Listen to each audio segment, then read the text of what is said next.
नमस्कार, मैं हूं अरिसुदन और इस पॉडकास्ट में मैं बात करता हूं डॉक्टर हरिवंश राय बच्चन की मधुशाला की, कविताओं के भावार्थों की, उससे जुड़े कुछ किस्से कहानियों की और जीवन अनुभवों की। तो किस्से कहानियों की श्रृंखला में पिछले अंक से हमने शुरुआत की थी एक चर्चा की बच्चन बाबू के जीवन में कुछ महत्वपूर्ण स्त्रियों पर, और सबसे पहले बात की थी चंपा की।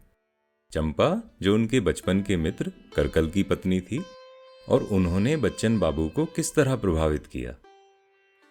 तो इसी सिलसिले को आगे बढ़ाते हुए आज बात करते हैं श्यामा की। अब यदि बच्चन साहब की पत्नी की बात करें तो सबसे पहले ख्याल आता है तेजी बच्चन के नाम का। किंतु ये बात कम ही सामने आती है कि तेजी जी से शादी से पहले बच्चन जी कई साल तक विधुर रहे थे, क्योंकि उनकी पहली पत्नी श्यामा की बहुत जल्दी मृत्यु हो गई थी। तो आज हम उसी श्यामा की बात करेंगे। जैसा कि पिछले अंक में कहा था, चंपा से बच्चन बाबू को बड़ा गहरा जुड़ाव था और करकल की और फिर चंपा की जो अकस्मात मृत्यु हुई तो कविराज जैसे दुख के अंधेरे गहरे सागर में एकदम डूब से गए, और स्वाभाविक था कि इसका बुरा असर उनकी सेहत और पढ़ाई पर भी होता। जैसे कविराज स्वयं कहते हैं, धुंधली सी आवाज बुलाती, धुंधली सी आवाज बुलाती, ऊपर से पर पंख कहाँ हैं। याद कीजिए वृक्ष परी जो चंपा को उन्होंने नाम दिया था। धुंधली सी आवाज बुलाती, ऊपर से पर पंख कहाँ हैं। छलना सी धरती है मुझको और मुझे अंबर छली आसा, तन के सौ सुख सौ सुविधा में मेरा मन बनवास दिया सा। तो कहते हैं कि आवाज तो बुलाती है ऊपर से, किंतु पंख कहाँ हैं। और ये धरती और अंबर ऐसा लगता है जैसे मुझे छल रहे हैं। तो माना कि तन के 100 सुख हैं, 100 सुविधा हैं, किंतु मेरा मन ऐसा है जैसे वनवास में भटक रहा हो। छलना सी धरती है मुझको और मुझे अंबर छली आसा, तन के 100 सुख 100 सुविधा में मेरा मन वनवास दिया सा। तो जैसा कि हमारे हिंदुस्तान में लड़कपन की हर समस्या का इलाज शादी होता है, परिवार वालों ने सोचा लड़के की शादी कर दी जाए तो सारे दुख कष्ट अपने आप मिट जाएंगे। तो कुछ ऐसा ही हुआ। विवाह का साल था 1926, मई का महीना। बच्चन जी तब 19 साल के थे और श्यामा 14 साल की। उनके सामने बिल्कुल बच्ची सी, भोली भाली सी, नन्ही, नादान, अनजान और हंसमुख, किसी मधुवन की गुलाब की कली, नवल कलिका सी, जिसमें न कभी पतझड़ आया हो, न जिसने कभी कांटों से निकटता ही जानी हो। तो जहां उन्हें चंपा वृक्ष परी जैसी लगी थी, श्यामा लगी शैली की स्काईलार्क जैसी, like an unbodied joy whose race is just begun. तो कविराज तो एक ऐसा चेहरा देखना चाहते थे जो उन्हें समझ सके, जिसके उर में कुछ अपने उर का भार उतार सकें। किंतु वो श्यामा से पिछले जीवन के दुखों की बात कैसे करते। वो तो केवल 14 वर्ष की बालिका थी। उसके साथ ऐसी चर्चा छेड़ना क्रूरता भी होगी और नासमझी भी। उस समय के युवा बच्चन जिस तरह के अनुभवों से निकलकर आए थे, वहां से वो श्यामा को वात्सल्य तो दे सकते थे, किंतु प्रेम नहीं। तब कविराज को लगा कि यदि यह बालिका उनकी उम्र की नहीं है तो क्या हुआ, मैं तो इसकी सतह पर उतर सकता हूं। तो हुआ यूं कि वो भी उस बच्ची के साथ बच्चे बन गए। अब देखिए ये वाली कठिनता इस पंक्ति में कैसे झलकती है, एक युवा की लड़कपन का व्यवहार करने की। उस लड़कपन और जवानी के शुरू की उलझनों को क्या बताऊं, उस लड़कपन और जवानी के शुरू की उलझनों को क्या बताऊं। भूलने का नाम वे लेती नहीं हैं, मैं उन्हें कितना भुलाऊं। भूलने का नाम वे लेती नहीं हैं, मैं उन्हें कितना भुलाऊं। तो मन में एक ख्याल भी था कि श्यामा जब बड़ी होगी तो शायद ये लड़कपन और ये वात्सल्य प्रेम में बदल जाए। जैसे एक लोक कहावत है, छोटी से बड़ी होबे धीरज धरो राजा। तो श्यामा के खुश मिजाज स्वभाव के कारण बच्चन जी श्यामा को जॉय कहकर बुलाते थे। जॉय यानी आनंद, उल्लास, प्रसन्नता। और श्यामा जब तक जीवित रही हर तरह के कष्ट, बीमारियों से जूझते हुए भी कभी उदासी या शिकायत व्यक्त नहीं की। और श्यामा वो बच्चन जी को सफरिंग कहकर बुलाती थी। सफरिंग यानी जो हमेशा कष्ट में रहता है, क्योंकि एक तो कविराज अपनी आर्थिक स्थिति, दूसरा करकल चंपा के अपने जो अनुभव थे उनसे इतना दुखी रहते थे।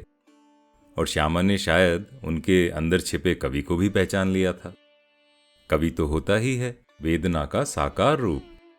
सुमित्रानंदन पंत जी कहते हैं, वियोगी होगा पहला कवि, आह से उपजा होगा गान। Our sweetest songs are those that tell of saddest thought। है सबसे मधुर वह गीत जिन्हें हम दर्द के सुर में गाते हैं। सुना जाता है कि टैगोर अपनी छोटी भाभी की आत्महत्या से इतने दुखी हुए कि एकांतवास में ही चले गए और वहीं से उनके अंदर एक कवि ने जन्म लिया। तो श्यामा के ऐसे सरल और स्वच्छंद स्वभाव पर बच्चन बाबू सुमित्रानंदन पंत जी की पंक्तियां याद करते हुए कहते हैं, उसके उस सरल पने से मैंने था हृदय सजाया, नित नए मधुर गीतों से उसका उर था उकसाया। उस कल्पनाओं की कल कल्प लता को था मैंने अपनाया। उस कल्पनाओं की कल कल्प लता को था मैंने अपनाया, बहु नवल भावनाओं का उसमें पराग था पाया। मंद हास सा उसके मृदु अधरों पर था जो मंडराया। मंद हास सा उसके मृदु अधरों पर जो था मंडराया, और उसकी सुखद सुरभि से प्रतिनिशि समीप खींच लाया। और उसकी सुखद सुरभि से प्रतिनिशि समीप खींच लाया। खैर, श्यामा अपनी उम्र से कहीं ज्यादा मैच्योर साबित हुई, कहीं अधिक परिपक्व। यहां तक कि बच्चन जी की पढ़ाई का खर्च वो भी उसने अपने जेवरों के पैसों से दिया और उनकी कविताओं की यात्राओं में भी बहुत हाथ बटाया। विवाह के तुरंत बाद श्यामा को अपनी बीमार मां का ध्यान रखने के लिए मायके में रहना पड़ा। कुछ वर्ष बाद जब गौना हुआ और विदा होकर श्यामा अपनी ससुराल आई बच्चन जी के घर, तो उसे काफी बुखार था। शायद अपनी मां की संक्रामक बीमारी लगी हो।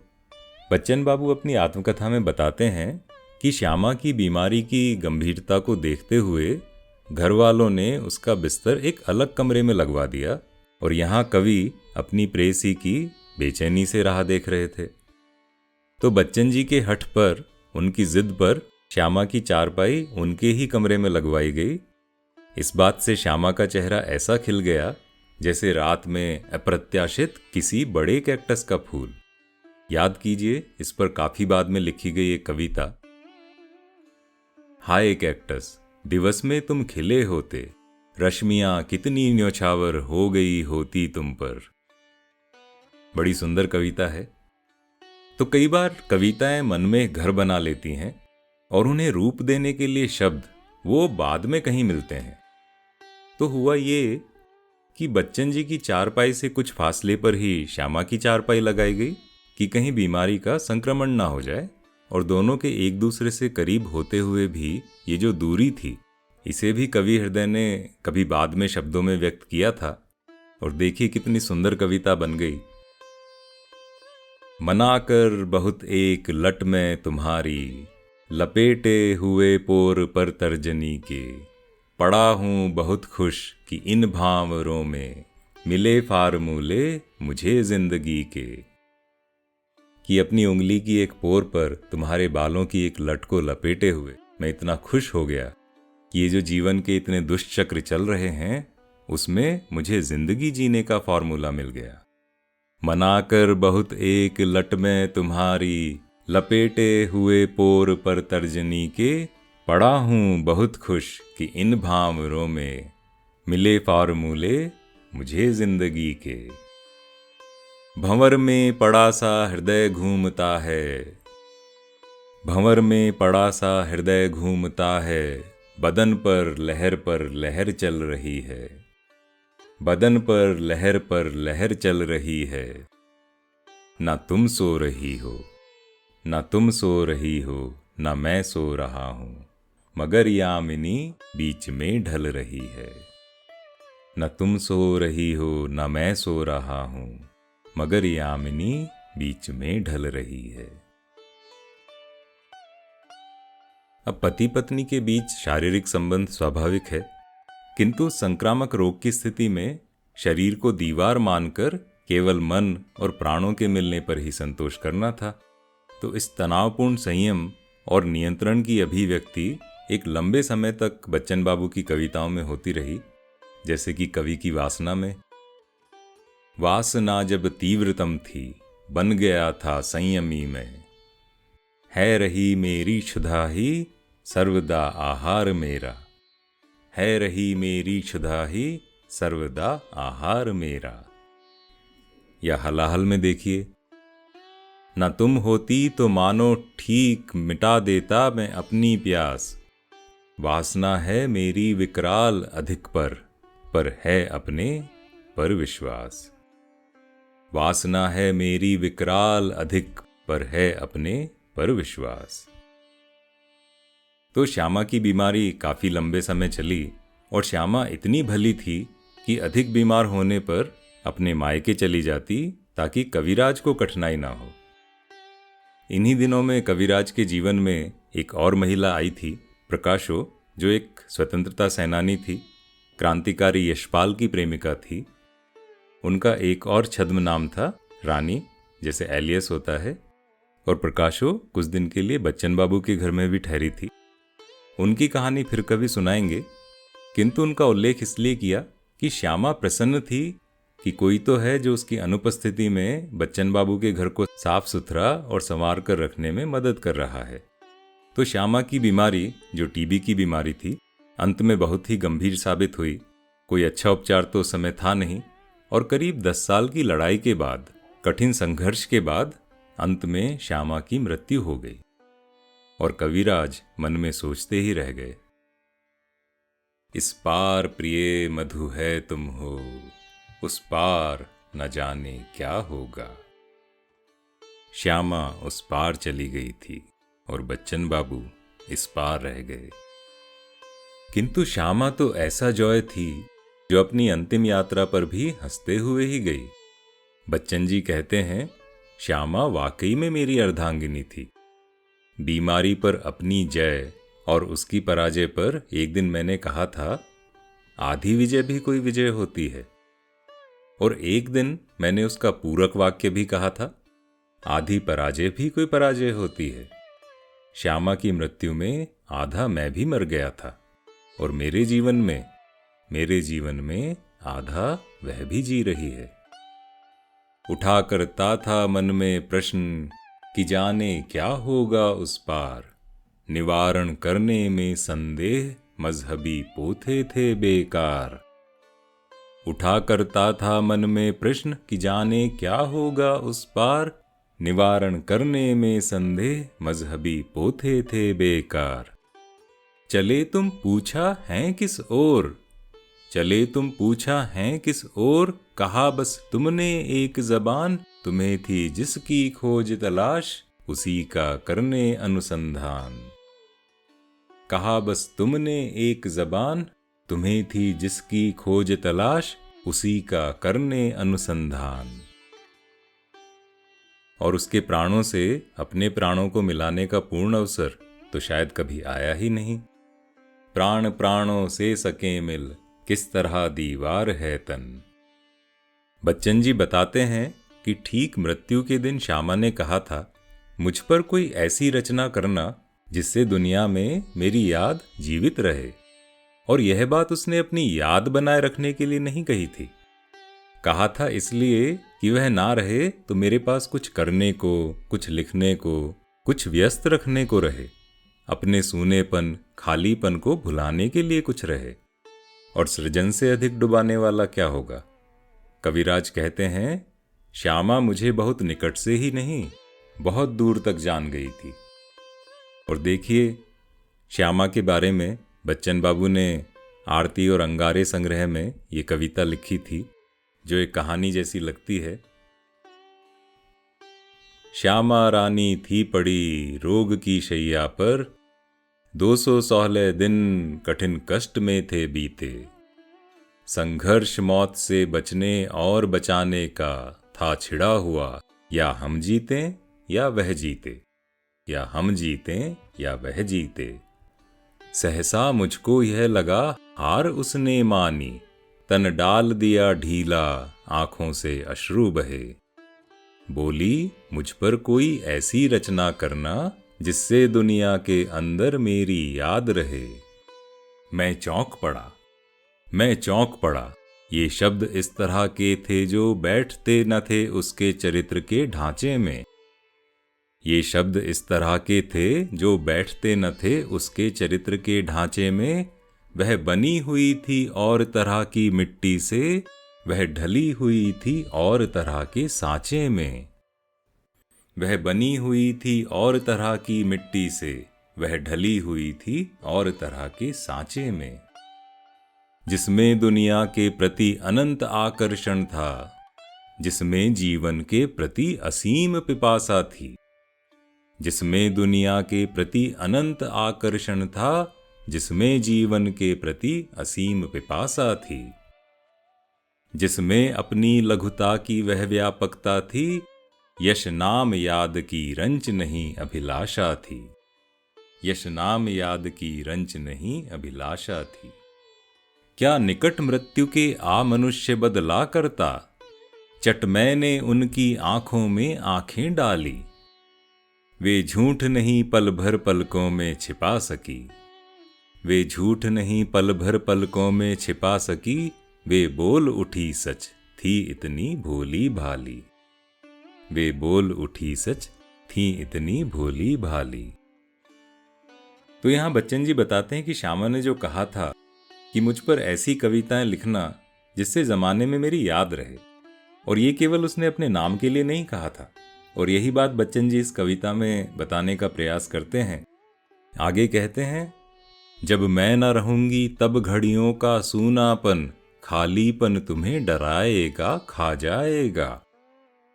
जब मैं न रहूंगी तब घड़ियों का सूनापन, खालीपन तुम्हें डराएगा खा जाएगा। अब यहां देखिए ट्विस्ट आता है, मेरा कहना करने में तुम लग जाओगे, यानी कविताएं रचने में लग जाओगे। अब देखिए श्यामा कहती है बच्चन जी को कि मुझ पर कोई ऐसी रचना करना जिससे जग में मेरी याद रहे। ये बात तो कही थी, किंतु ये याद के लिए नहीं कही थी। और कविता के माध्यम से श्यामा समझाती हैं, मेरा कहना करने में तुम लग जाओगे, तो वह विधुरा घड़ियों का मन बहलाएगा, तो वह विधुरा घड़ियों का मन बहलाएगा। कि जब ऐसा दुख आता है, गम आता है, तो यदि कोई हमारा व्यसन है, शौक है, हॉबी है, तो उससे मन बहलता है। और आगे देखिए इसकी तुलना करते हैं मुमताज महल, शाहजहां और ताजमहल से। मैं बहुत दिनों से ऐसा सुनता आता हूं, जो ताज आगरा के जमुना के तट पर है, मुमताज महल के तन मन की मोहकता के प्रति शाहजहां का प्रीति प्रतीक मनोहर है। अब यहां बच्चन बाबू शाहजहां और ताजमहल को याद करते हुए कहते हैं, मुमताज आखिरी सांसों में यह बोली थी, मेरी समाधि पर ऐसी रोजा बनवाना, जैसा न कहीं दुनिया में हो, जैसा न कभी संभव हो पाए फिर दुनिया में बन पाना।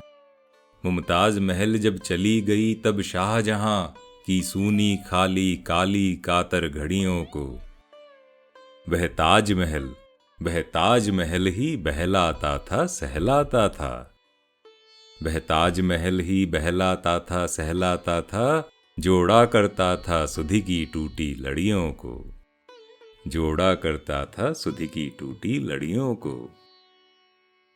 मुमताज महल भी नहीं नाम की भूखी थी, आखिरी नजर से शाहजहां की ओर देख वह समझ गई थी जो रहस्य संकेतों से बतलाती थी उसके माथे पर पड़ी रेख, बतलाती थी उसके माथे पर पड़ी रेख। वह कांप उठी अपनी अंतिम इच्छा कहकर, वह कांप उठी अपनी अंतिम इच्छा कहकर, वह विदा हुई ओ शाहजहां का ध्यान लगा। उन अशुभ इरादों से हटकर उन सपनों में, जो अपने अस्फुट शब्दों से वह गई जगह, जो अपने अस्फुट शब्दों में वह गई जगह।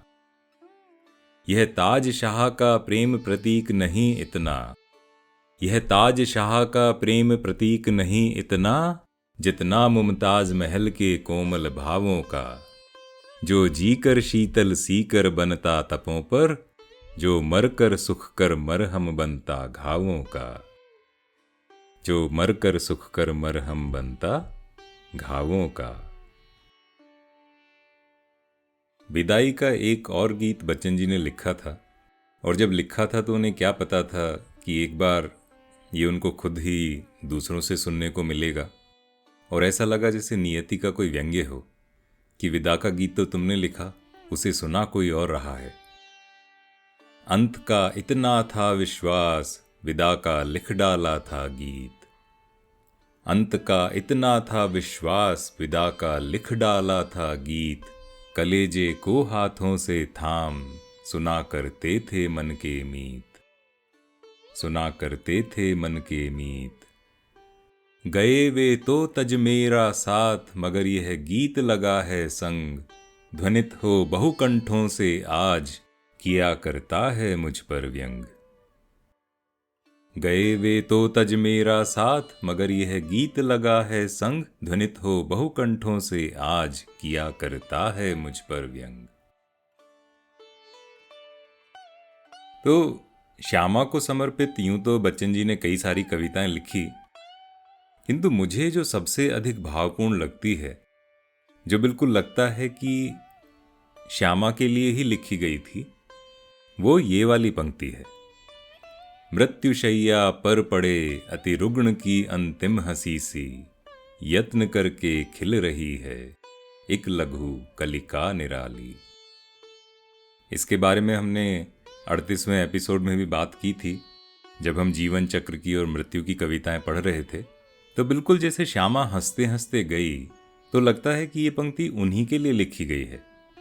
मृत्युशैया पर पड़े अति रुग्ण की अंतिम हंसी सी, यत्न करके खिल रही है एक लघु कलिका निराली। श्यामा के आखिर तक बने रहे खुश मिजाज और स्वच्छंद स्वभाव को जैसे ये पंक्ति अभिव्यक्त करती है, मुझे नहीं लगता शायद कोई और कविता कर पाएगी। कवि कहते हैं कि खिलते हुए तो हर कली मुस्कुराती है, किंतु वह किसी अद्भुत गरिमा की ही कली होती है जो मुरझाते समय भी मुस्कुराती रहे। और श्यामा एक ऐसी ही कली थी।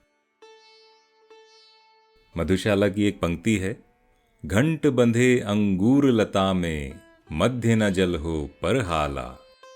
जैसे मृतकों के लिए घंट बांधा जाता है, वैसे ही बच्चन बाबू ने श्यामा की स्मृति में विश्व वृक्ष की शाखों पर कविताओं को बांध दिया था। एक कवि के लिए यही सबसे बड़ा समर्पण होता है, और उन्होंने अपने अगले कविता संग्रह को मधु कलश का नाम दिया, वो कलश जो श्यामा को समर्पित था। और देखिए, मधुशाला ने श्यामा की मृत्यु से काफी पहले ही कैसे भविष्य को देख लिया था। एक समय संतुष्ट बहुत था, पा मैं थोड़ी सी हाला। भोला सा था मेरा साकी, छोटा सा मेरा प्याला। कि एक समय ऐसा था कि मैं थोड़ी सी हाला पीकर ही संतुष्ट था, प्रसन्न था। मेरा साकी जो था भोला सा था, मेरा प्याला जो था छोटा सा था, किंतु मैं संतुष्ट था। एक समय संतुष्ट बहुत था, पा मैं थोड़ी सी हाला। भोला सा था मेरा साकी, छोटा सा मेरा प्याला। छोटे से इस जग की मेरे स्वर्ग बलाएं लेता था। कि मेरा जो ये छोटा सा संसार था, इसकी स्वर्ग बलाएं लेता था। स्वर्ग भी इससे जलता था, स्वर्ग भी इससे जलता था, और साथ में दुआएं भी देता था कि कितना सुखद छोटा सा संसार बसा रखा है। किंतु उसके बाद क्या होता है, नजर लग जाती है, और वही हुआ। छोटे से इस जग की मेरे स्वर्ग बलाएं लेता था, विस्तृत जग में हाय खो गई मेरी नन्ही मधुशाला। विस्तृत जग में हाय खो गई मेरी नन्ही मधुशाला।